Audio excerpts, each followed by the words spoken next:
కరీంనగర్ జిల్లాలో హోలీ సంబరాలు గ్రాండ్ గా జరుగుతున్నాయి. కుల మతాలకు అతీతంగా సెలబ్రేషన్స్ జరుపుకుంటున్నారు. MLA Gangula Kamalakar, collector Sarfaraz Ahmed, CP Kamalasan Reddy Holi వేడుకల్లో పాల్గొన్నారు. జిల్లాలో జరుగుతున్న హోలీ కేరింతలపై వెంకటేష్ మరిన్ని వివరాలు అందిస్తారు. అంటేనే ఒక సంబరం, హోలీ అంటే వేడుక, రంగుల పండుగను జరుపుకునేందుకు పెద్ద ఎత్తున కూడా చిన్న పెద్ద తేడా లేకుండా కరీంనగర్ జిల్లా వ్యాప్తంగా కూడా హోలీ సంబరాలు అంబరాన్ని అంటున్నాయి. ముఖ్యంగా మనకు కరీంనగర్ అంబేద్కర్ స్టేడియంలో ఉన్న వాకర్స్ క్లబ్ ఆధ్వర్యంలో కూడా హోలీ వేడుకలు జరుగుతున్నాయి. ఈ హోలీ వేడుకలకు స్థానిక ఎమ్మెల్యే గంగుల కమలాకర్తో పాటు డిప్యూటీ మేయర్ రమేష్, తర్వాత మిగతా ముఖ్య నాయకులంతా కూడా ఇక్కడ హాజరయ్యారు. హోలీ అనేది ఆనందానికి ఒక సూచిక. రంగురంగుల రంగులు చల్లుకుంటూ జరుపుకునే ఈ వేడుక ప్రతి ఒక్క రంగు కూడా ఒక విశిష్టత ఉంటుంది. ఎరుపు అనేది ఒక విశ్వాసానికి, పసుపు సౌభాగ్యానికి, అదేవిధంగా తెలుపు శాంతికి, ఇట్లా రకరకాల ప్రతి రంగు కూడా ఒక సూచనను మనకు తెలియజేస్తుంది.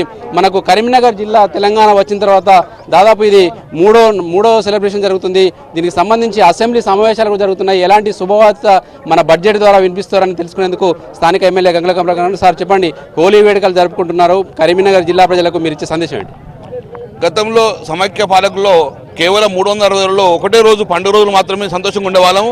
మిగతా రోజులన్నీ కష్టాలు ఎదుర్కొనే పరిస్థితులు మా తెలంగాణ రాష్ట్రంలో. కానీ గౌరవ ముఖ్యమంత్రి ఎప్పుడైతే టీఆర్ఎస్ ప్రభుత్వం రాగానే గౌరవ ముఖ్యమంత్రి గారు ఇచ్చే నిధులతోటి మా కరీంనగర్ నగరంలో ప్రతిరోజు పండుగ జరుపుకునే విధంగా హోలీ పండుగ జరుపుకుంటున్నాము. ఇప్పటికే మా కరీంనగర్ నగరంకు చాలా అభివృద్ధి జరిగింది. ఇంకా రేపు జరగబోయే బడ్జెట్లో కూడా అధిక నిధులు ఇస్తున్నారు. తద్వారా ఈ తెలంగాణ రాష్ట్రంలో కాదు, సమైక్య రాష్ట్రంలోనే ఒక మంచి గుర్తింపుగా కరీంనగర్కి వచ్చే పరిస్థితి.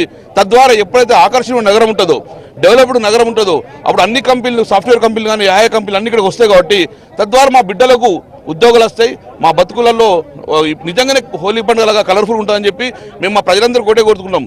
గతంలో జరిగినది కాకుండా రాబోయే కాలంలో మన కుటుంబాలన్నీ కూడా 360 రోజులు ఇలాగే హోలీ జరుపుకోవాలి, సుఖ సంతోషాలు ఉండాలని చెప్పి ఆ భగవంతుని కోరుకుంటూ, తప్పక రాబోయే కాలంలో రాబోయే 2 సంవత్సరాల్లో కంపెనీలు రావాలి, మన బిడ్డలకు ఉద్యోగాలు అని చెప్పి ఆశాభావం వ్యక్తం చేస్తున్నాం. ఇప్పుడు ఈ రాబోయే మనకు ఇంకా మిగతా 2 సంవత్సరాలు మనకు ఎన్నికలు రావడానికి సమయం ఉంది. ఈ 2 ఏళ్లలో మన ప్రగతి ఎలా ఉండబోతుంది? హోలీ సందర్భంగా కరీంనగర్ ప్రజలకు కావచ్చు మీరు ఏం హామీ ఇవ్వబోతున్నారు?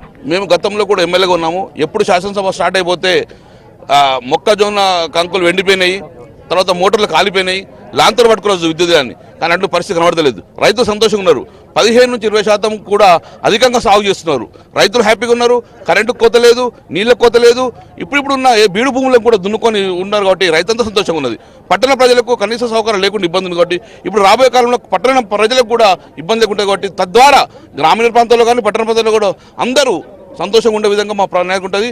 3 సంవత్సరాల్లో ఇప్పుడే ప్లాన్ చేసుకున్నాము. ఇంకో 2 సంవత్సరాల్లో ఇవన్నీ కూడా టేకాఫ్ అయిపోయిన తర్వాత కనబడతాయి, ప్రత్యక్షంగా కనబడతాయి. మేము ఇచ్చే నిధులన్నీ కూడా ఇప్పుడన్నీ కన్స్ట్రక్షన్ స్థాయిలో ఉన్నది. రాబోయే కాలంలో ఇవన్నీ టేకాఫ్ అయిపోయిన తర్వాత నిజమైన అభివృద్ధి ఏందో క్లియర్గా కనబడే పరిస్థితికి వస్తాం. ఓవైపు హోలీ సెలబ్రేషన్ జరుపుకుంటున్నాయి, అభివృద్ధి మీద కూడా పెద్ద ఎత్తున కూడా ఆశలు కల్పిస్తున్నారు నేతలు. ఇక్కడ ఉదయం నుంచి కూడా సెలబ్రేషన్ జరుగుతున్నాయి. అదేవిధంగా కరీంనగర్ జిల్లా వ్యాప్తంగా కూడా అటు పోలీస్ హెడ్ క్వార్టర్లో కావచ్చు, మిగతా వాడవాడన కూడా పిల్లలు పెద్దలు తేడా లేకుండా హోలీ సంబరాల్లో మునిగి తేలుతున్నారు. ఇది కరీంనగర్ జిల్లాకు సంబంధించిన హోలీ సెలబ్రేషన్స్ తాజా పరిస్థితి. కెమెరామెన్ శ్రీకాంత్తో వెంకటేష్, V6 న్యూస్, కరీంనగర్ జిల్లా.